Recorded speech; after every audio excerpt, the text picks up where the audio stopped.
자, 그런데 이런 와중에 국민의당은 또 오늘 문재인 후보를 겨냥해서 또 다른 포문을 날렸습니다. 3차 TV 토론이 있음 바로 직후였는데 어떤 내용인지 목소리 들어보시죠.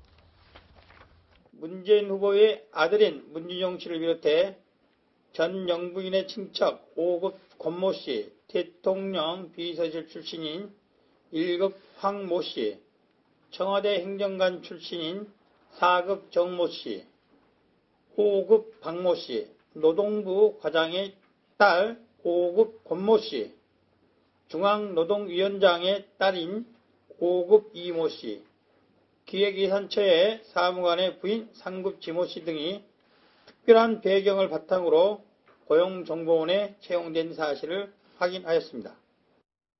고용정보원, 문재인 후보의 아들 문준용 씨가 특혜 취업을 했다. 이런 의혹이 제기된 기관인데 비슷한 방식으로 채용된 사례가 10여 건이 더 있다라는 주장이네요. 예, 그렇습니다.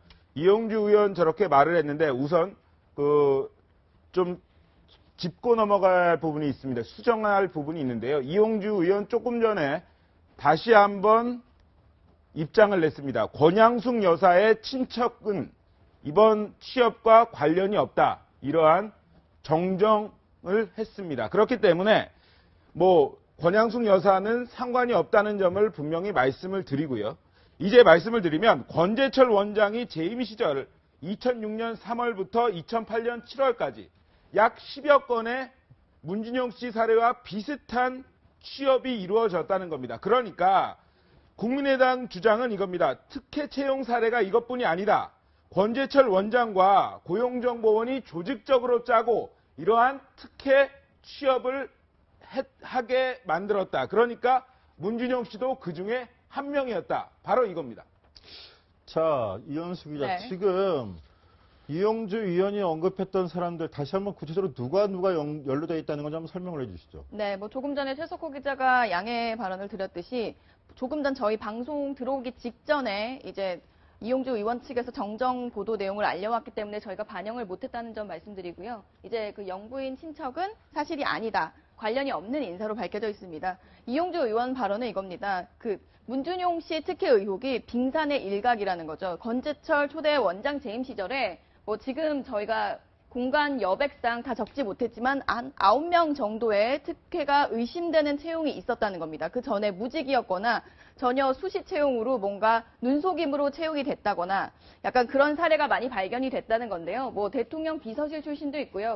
권재철 원장의 친구도 보이고요. 권재철 원장의 친구 아들도 있습니다. 그러면서 이 빙산의 일각이다. 특혜 채용에 대해서 전혀 더 많이 있다라는 점을 강조하고 나선 건데요. 그러나 이 내용들에 대한 근거에 대해서 기자들이 질문을 했을 때는 추가적인 자기소개서나 원서 같은 내용은 근거로 제시를 하지 못했고요. 우선 제보자의 제보를 받고 구성한 내용이라고 이용주 의원이 밝혔습니다. 자, 지금 저희가 다시 한번 말씀을 드리면 이용주 국민의당 의원이 의혹을 제기했던 한국고용정보원의 특혜 채용 의혹에 연루됐다라는 또 한 사람, 권양숙 전 영부인은 해당이 아니다라고 이용주 의원 측에서 취소를 했습니다.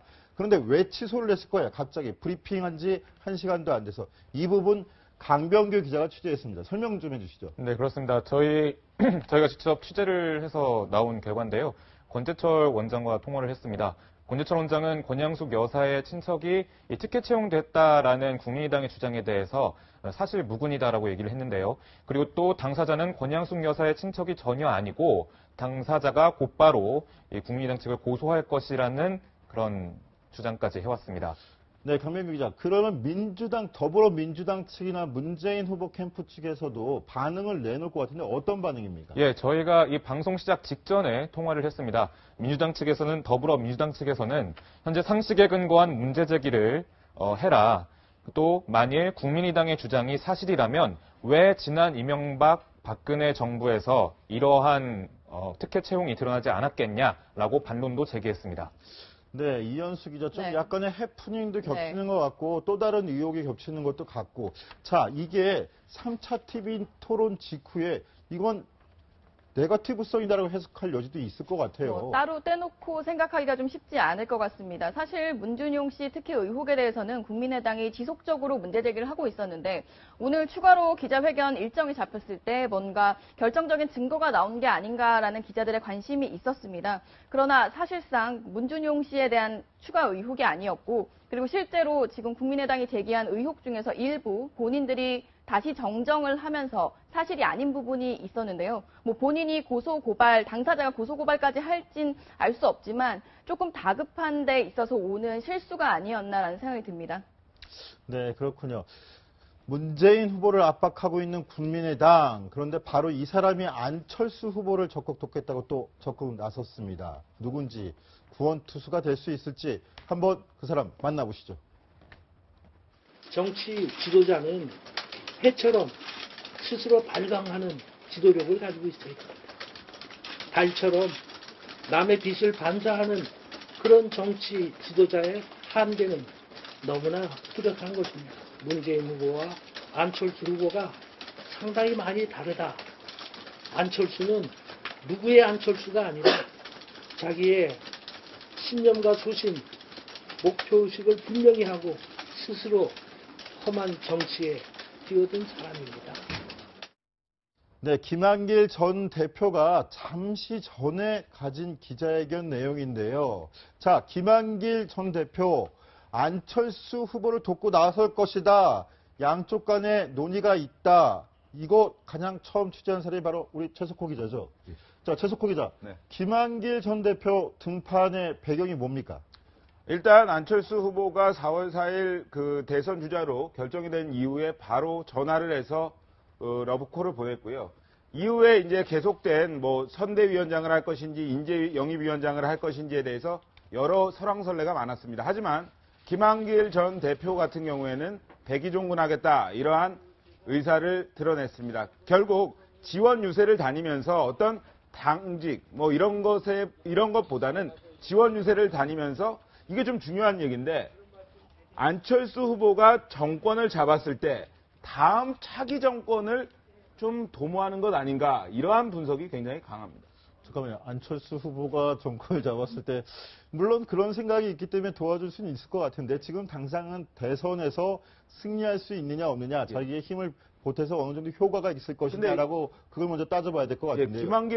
김한길 전 대표가 왜 중요한 인물이냐.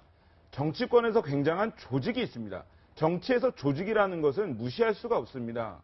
아무리 인지도가 높다고 해도 어떠한 선거 운동이나 이런 것을 할 때, 지역 유세를 할 때 조직을 가지고 후원을 해줄 수 있는 이것이 굉장히 중요하거든요. 그렇기 때문에 김한길계라는 조직, 의원 조직까지 가지고 있다는 김한길 전 대표가 나섰다. 이것은 어찌 보면 안철수 후보가 없는 부분을 채워놓을 수 있는 아주 두 사람의 어떤 통합 이미지가 어떻게 보면 굉장히 시너지를 낼 수 있다. 이렇게 볼 수 있겠습니다. 이현수 기자, 근데 네. 저는 오늘 재미있는 게 뭐냐면 좀 전에 저희가 송민순 전 장관 이야기를 전해드렸는데 송민순 전 장관도 해하고 달을 그렇죠. 비유해서 태양을, 표현을 네. 했어요.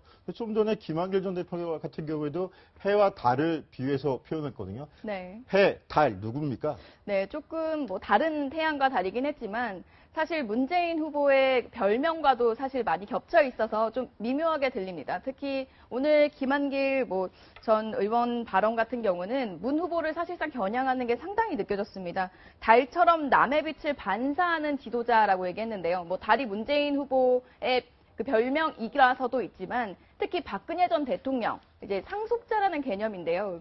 박근혜 전 대통령과 비교한 부분이 특히 안철수 후보를 지원 사격하고 나서는 김한길 전 의원의 오늘 포인트인 것 같았습니다. 네, 알겠습니다.